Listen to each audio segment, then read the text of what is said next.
ገቢ ሳይኖር ማለት ነው። ወጪ ያረጋ ከዛ በኋላ ተመልሶ ስደት። እኔስ በልቼ ብሰደር ነው የሚሻለኝ። እና እኔ ካልበላሁ መኖር አይቻልም። ኧረ ላላ ብለሽ አንቺ እንዴት ብር 5 ብር አባይ። አሰላሙ አለይኩም።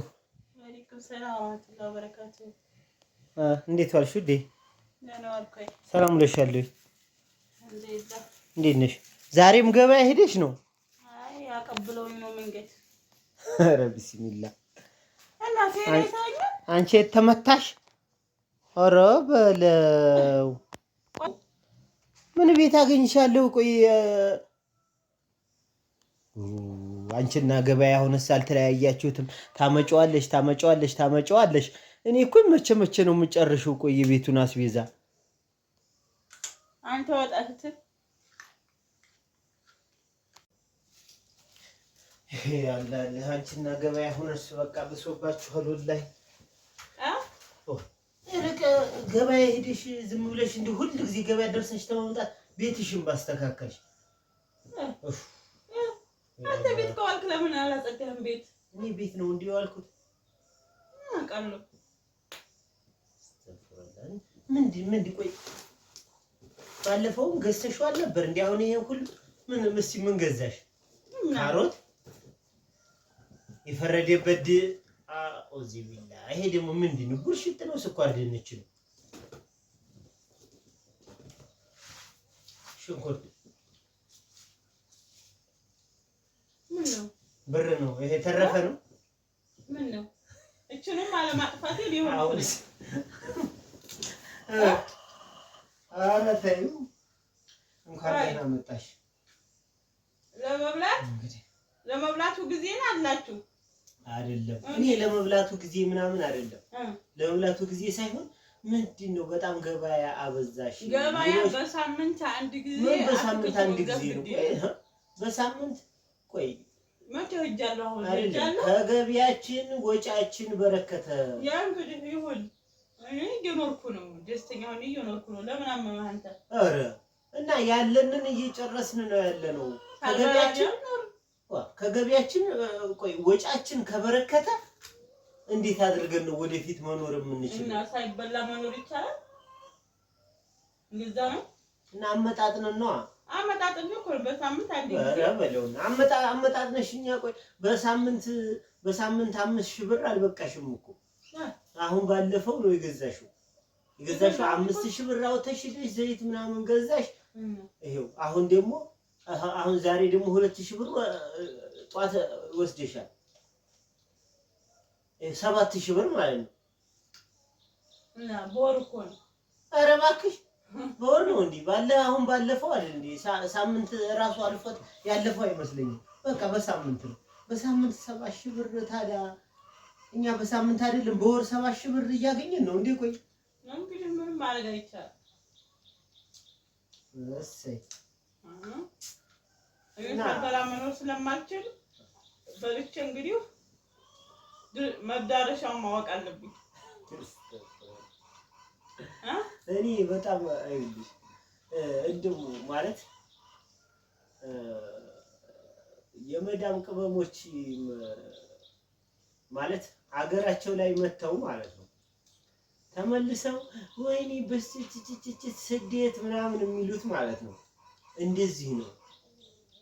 እንደዚህ ነው። ስትመጡ ያላችሁን ኢኮኖሚ አድርጋችሁ አትጠቀሙ። በቃ ዘክ ያልቃል። ከዛ በኋላ ምክንያቱም ገቢ ሳይኖር ወጪው ይበልጣል ማለት ነው። ገቢ ሳይኖር ማለት ነው ወጪ ያረጋ። ከዛ በኋላ ተመልሶ ስደት። እኔስ በልቼ ብሰደር ነው የሚሻለኝ። እና እኔ ካልበላሁ መኖር አይቻልም። ኧረ ላላ ብለሽ አንቺ እንዴት ጦጣ ዝም ብለሽ ነው ካሮት ተቆረጥም ያለሽ? አብረን ቆርጥም ካሮት ስትንካር ምን ነው? አትንካ ብር እንትን አለኝ አካል እንዴ? አትንካ። ኧረ ቢስሚላህ አትንካ። ቀናህ እስኪ ቀናህ እንዴ ተመልከቱ። ገንዘብ እያጠፋሽ ይላል። ከዛ እኔ ሲቆረጥም መቆርጠም ጀመረ። በኋላ ይሄ እንኳን ችግር የለውም። አያችሁ በቃ የኢትዮጵያ ወንዶች አይደለም እንደ ዝም ብለሽ ወደ ገበያ ከወጣሽ ከገዛሽው ዕቃ የማታውቂው ወጪ በዛ። አሁን እርግጠኛ ነኝ የጠፋሽ ያወጣሽው ብርና የገዛሽው ዕቃ ቢተመን ማለት ነው ሌላ ብር አለ የጠፋ ማለት ነው። የማይታወቅ ብር አለ ማለት ነው። ሳንጥሌ ነው የሄድኩት ዛሬ ባዶዬን ነው የሄድኩት። ባዶዬን በቃ እና ካለ ብር ላለማጥፋት ብዬ ማለት ነው። በእጅሽ ይዘሽ ይሄ ዘንቢል ታዲያ ከየት ነው የመጣው? ዘንቢል ታዲያ ቦርሳ ነው እንዴ? እና በዘንቢል ይዤ ነው ብር የሄድኩት በያ የቦርሳውማ አልበቃሽም። በዘንቢል ሆነ ይዘሽ ወይ አትክልት ተራ እንትን በቃ እንትን በሉልኝ ተከራዩልኝ። ምንድነው ችርቻሮ ቦታ ወይንም የሆነ ሱቅ የሆነ ብቻ ወደ ከተማ የሚሄድበት ምክንያት ይኑረኝ። ስራ ፈጠሩልኝ እንጂ ሰይድና እኔ አፈዛለሁ ነው። ወይ በአንድ ፊት እዛው ጉልት ተቀማጭ ጉልት ልቀመጥ እንጂ እዛም አያስቀምጡኝ። አሁን ብሄድ አለ ፍቃድ እኔ ግራ ገባኝ። እኔ ከተማ መሄድ አለብኝ። በቃ ከተማው ራሱ በቃ ማየት አለብኝ፣ መገቤት አለብኝ። ሰው እንዴት አትክልት እንኳን ገዝቶ ካሮት ምናምን መቆርጠም እንዴት ኬኩ ምናምን እንኳን ቢቀር ተምሩ ቢቀር ካሮት እንቆርጥም እየገዛን እንዴ እኛ ባለ ኬክ ጉዲካ እና ዝሮ ማለት ነው። ከአሁን በኋላ በዚህ እንትንሽ ማለት ነው ከባድ ነው። ስለዚህ እዛው በአንድ ፊት ወይ እስኪ ወይ የሆነ ወረት መድቢና እዛው ጉልት ውጪ ጉልትሽን እየሰራሽ ወይ ከዝረሽ ገበያ የሚባል ትጣያለሽ።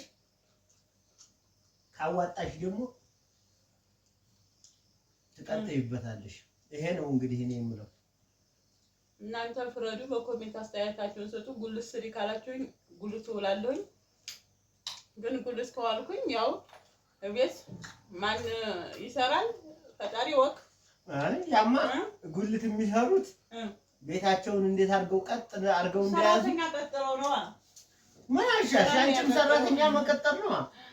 የእውነት እነሱ ሰራተኛ ቀጥረው ከሆነ እና በየቤቱ እየሄድኩኝ አንቺም ሰራተኛ ትቀጥራለሽ። የእውነት እነሱ ቀጥረው እዛ ብሎ ማለኛ እንዴ ሰው ነው እንዴ የምኖረው እንዴ ቤቴ እንጂ አሁን እንደ ቤቴ እየኖርኩ ነው። እንደ አሜ እየኖርኩ ነው። አንቺ እንደ ሰው ነው እና አንተ ግን አልመሰለህም።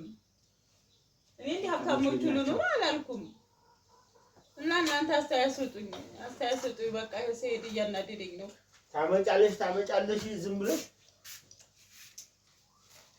እኔ አንተን አልቻልኩም።